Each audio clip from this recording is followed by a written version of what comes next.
Cole had been adventuring all his life. Until today, he figured he'd seen pretty much everything there was to see.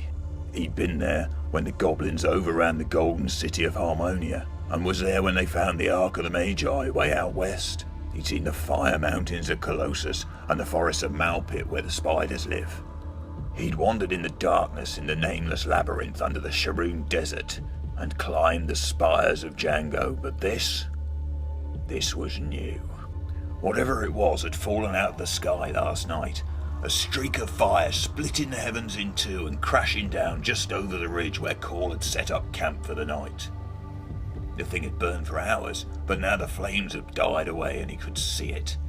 A huge, shiny dome as big as a whole town. In places, the surface was marked with black streaks, but where it was undamaged, it was like freshly worked steel, silver almost. And there was a door in the side. In point of fact, there were a number of doors, but only one of them was hanging open. So obviously, Cole went inside. It was dark, very dark. Fortunately, years of adventuring had taught Cole that when you go through a door in the side of a big mysterious thing, you take two things, a torch and your sword. Because more often than not, you'll find yourself wandering dark corridors just waiting for something to jump out at you. And this big mysterious dome did not disappoint. It had corridors to spare, corridors made of the same shiny material as the outside of the dome. At intervals, mounted on walls, were plaques covered in tiny flickering lights. Some of the plaques made sounds like humming or the chirruping of night insects. Cole stopped to inspect one. As he drew close, it made the now familiar insect noise, and then pinged as if a tiny bell had been hit with a tiny hammer.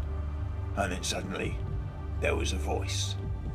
Submit biometric authorization to activate matrix.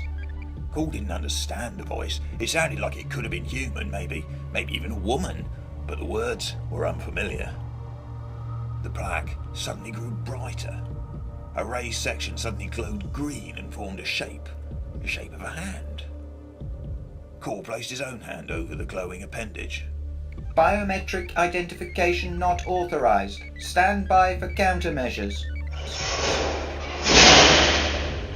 There was a loud clank like metal on metal.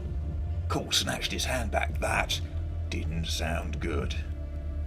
He peered up the corridor from the direction of the sound. Nothing. Time to leave, Cole. Don't push your luck. He hurried back the way he had come, raising his torch ahead of him to light the way. The clank came again from somewhere behind him. He reached back and drew his sword from its scabbard. Come on then, he grunted.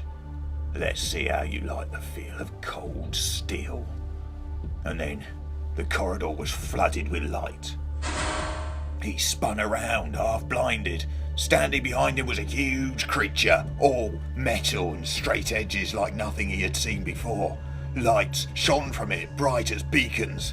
It whirred as it raised an arm and pointed a shiny metal appendage at him.